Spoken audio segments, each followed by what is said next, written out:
hell yeah, I made the light. Scoot, scoot. What up, Blockheads?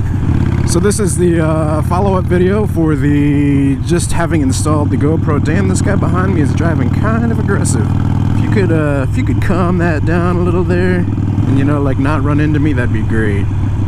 So anyways, yeah, follow-up video here for just installed the GoPro Hero 5 Black, and the last video I put out was the setting it up on the helmet. Thus far, the mic cable or the microphone adapter on the side of the helmet, it's not really flopping around at all, man. It's staying on pretty solid. I mean, I use industrial strength Velcro, so I would assume it's not going to go anywhere. It freaking says it holds up to 10 pounds, which is more than the weight of the helmet. So it's just supporting a little microphone brick. Damn, squirrel, why are you driving all crazy?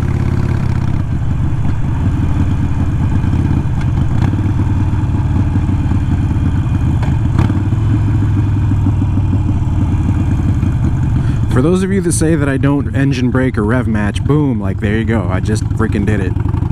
Just because you don't see it doesn't mean I don't do it. It's just I don't put a lot of the videos in where, like, I guess I'm slowing down. I don't like to stop, or I don't like to talk at like stoplights and such. Just because you pick up more of the breathing and you're not moving, it's not as scenic. Speaking of scenic, I really wonder how this video is going to come out, because I have the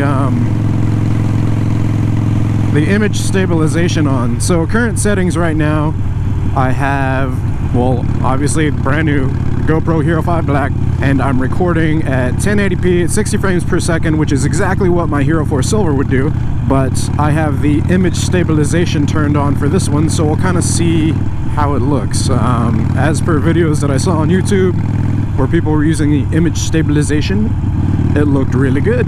So I did want to make a run with that just to kind of see how it's looking. So that'll be this run. In a future run, we'll do 1080p at 120 frames per second rather. Now the thing about 120 frames per second is YouTube doesn't go over 60 frames per second, but going from 120 frames per second to 60 frames per second still looks really good. If I want to slow-mo anything, it also looks really good too. Crazy thing about recording in 1080p at 60 frames per second, even with image stabilization, is that I get like 4 hours of record time on a 64 gig card, which is freaking awesome. So another thing I really do like about the Hero 5 Black is that I don't have to hit the on button like on the last one on the Hero 4 Silver. You have to hit the on button on the front, and then you have to hit the record button. Now it does have a feature where it's like auto on, like as soon as you hit the button it starts recording, but this one it's just like by default. I don't know if you can turn it off or not. I think you might be able to, but by default, as soon as you hit the top button up here, it starts recording, and then when you hit it again, it stops recording. So it's pretty awesome. Takes one of those things out of the equation. In addition, it also has I guess Wi-Fi and Bluetooth is just like on, so you can connect your phone pretty much anytime, which you could do with the last one as well. It's just a little more convenient. They took a couple little steps out of the process, which is always good, especially, I mean, if you're recording, it's a freaking action cam. I saw it. You don't want, whatever activity you're doing, you want to have to mess around with your camera like as little as possible. So, it's a good thing. So yeah, there's a couple things on it that I definitely like so far, but it all boils down to image quality and recording quality. Now, I'm still running the same mic, which is a Sony, it's like an ECM, I forget the model number, it's like ECM something. Basically a lapel mic, same one that I've been using since like the very beginning. Pretty standard for a motovlogging mic. And running it through the GoPro Hero 5 USB-C 3.5mm mic adapter. That's a mouthful. I mean, everything seems to be pretty stable so far, so I don't feel, that's still in, this isn't moving around, that's plugged in. So far so good. Hopefully you guys are getting a good field of view. I mean, it's wide, but whenever you turn on the image stabilization, it cuts off like a little tiny bit of the outside, basically to stabilize it. So yeah, like it's been freaking, I don't even know how long since I've actually recorded a vlog on the bike. I mean, I was having those problems with the Hero 4 Silver, and so I called GoPro, and we went through all the, you know, through all the steps of trying to figure out why the hell it was giving me a SD error message. And it was the camera, turns out, not my SD cards, because the SD cards are all rated for use in the GoPro, recommended by them. Surprised GoPro doesn't make their own SD cards. So yeah, we went through all the troubleshooting steps on the phone, and I was basically able to replicate the error. So they told me to send it back, so I sent it back. And at that point, that's when I was kind of debating. I'm like, well, I need a secondary camera because, you know, this sucks, not having a camera. And through a employee discount program, you know, I was able to get the Hero 5 Black for like super discounted. Originally, I was just looking to purchase another Hero 4 Silver, but the price of the Hero 5 Black was so good. It's pretty much the retail price of a Hero 4 Silver. And I couldn't get a discount on the Hero 4 Silver, so it just kind of made sense. Go ahead and buy the Hero 5 Black. Damn it, there's so many models. Hero 5, Hero 4, Hero 3, Hero 2, Hero. And then within all those, there's like the Silver Editions, the Black Editions. Now they've got the Session. And then they've got like just the regular Hero 4, which is like stuck in the casing and doesn't come out. And crazy, man. I mean, I guess it's good to have like a good selection, good product lineup. But yeah, so it's been a while since I've recorded. I've managed to span that gap just barely, which I'm sure you guys didn't notice. I usually put out a vlog, like I'll put out a vlog, I'll skip a day. I'll put out a vlog, I'll skip a day. So I managed to do the gas tank install as one of those, which was just a humorous, like, funny video. Obviously the gas tank isn't hard to install, but hey, yo, that's what it looks like while riding. I like it. Nice and flush mount.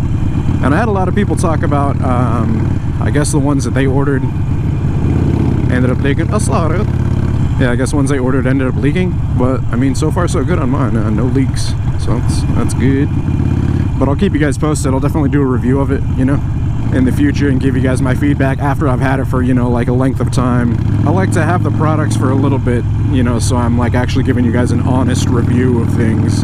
And not just being like, oh yeah, I just bought this, it's freaking awesome, guys, go buy it. Nah, like I like to test it out and try it, you know. I don't want to be standing, I don't want to represent a product and give a product my stamp of approval if it ends up being shit, you know. Like, that ain't the Blockhead way, yo. Blockhead's got to represent quality. Blockhead's got to represent getting the hell out of traffic.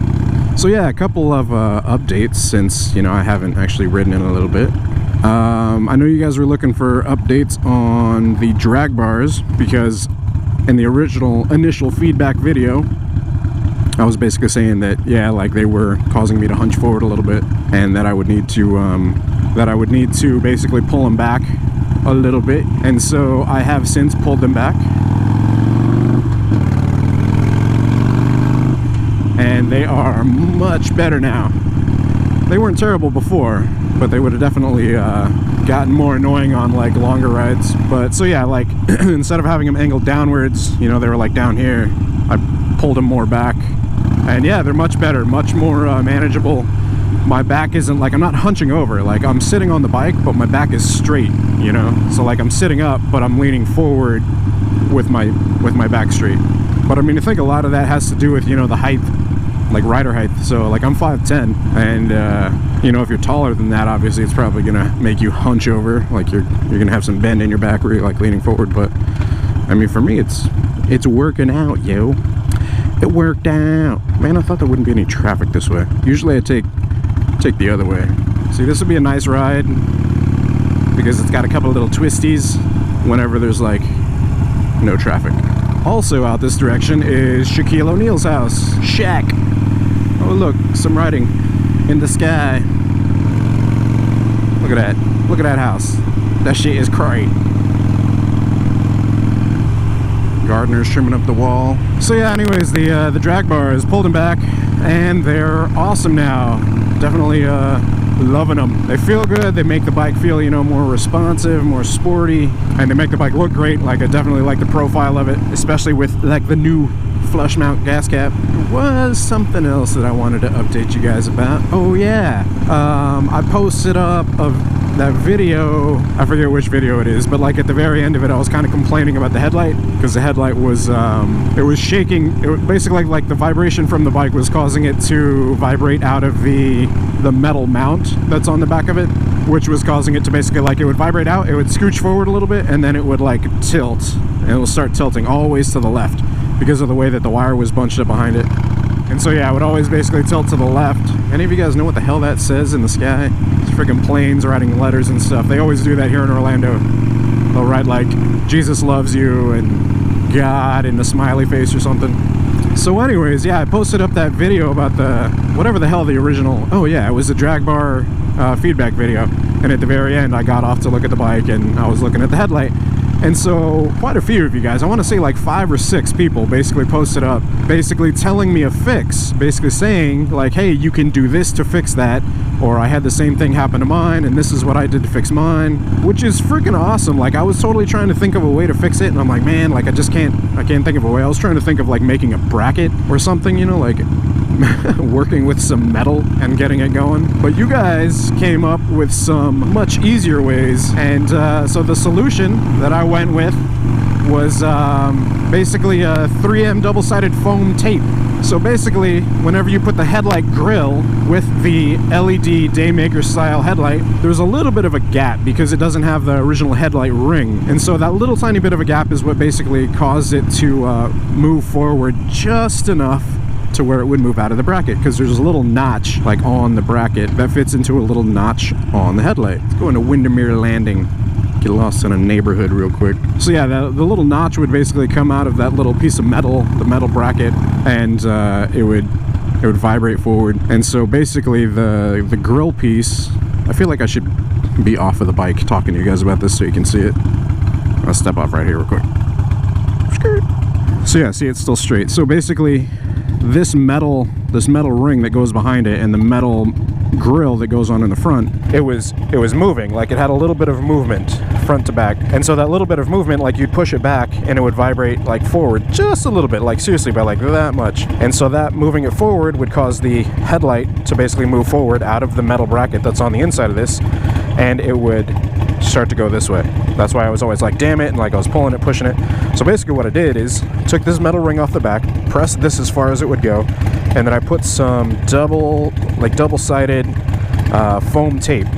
Like I said, that's what you subscribers recommended. You can actually see a little bit of it right there. Should probably trim that up a little bit. So yeah, like, put some of that foam tape, which caused that ring to fit way more snug, and that's just what it needed to not move. And I've ridden it, I don't know, maybe 5-6 times since, and that light hasn't moved at all. So it's doing great. Awesome solution. So thank you guys. See, that's why I freaking love YouTube, man. Like, basically able to shape up this community with a common interest, which is, you know, motorcycles. And if I have a problem like that and I can't think of it, I just threw it in a video. Like, I didn't even think, all right, I'm gonna throw this in a video and ask you guys for a solution. No, I just happened to throw it in a video because, you know, it's me being honest and transparent about me having problems with, you know, mods or whatever. And you guys, like, freaking just overwhelming response of solutions. So I mean, that's to me that's just awesome, and it's a huge perk of being able to motovlog, you know. And so I just want you guys to know that I'm incredibly thankful that whenever you guys post up your solutions, and I'm incredibly thankful that you guys you know, decide to be part of the Blockhead community. I know I've said thanks a lot previously, but yeah, it's just, I mean, it's a continued thing that just continues to kind of impress me, and it's a cool perk. So I don't know, previously I've kind of talked about haters, but I mean, the positivity that comes from the channel, the positivity that you guys all bring, by far outweighs all the negative, you know. It is definitely greatly appreciated, and it doesn't go unnoticed. So thank you guys.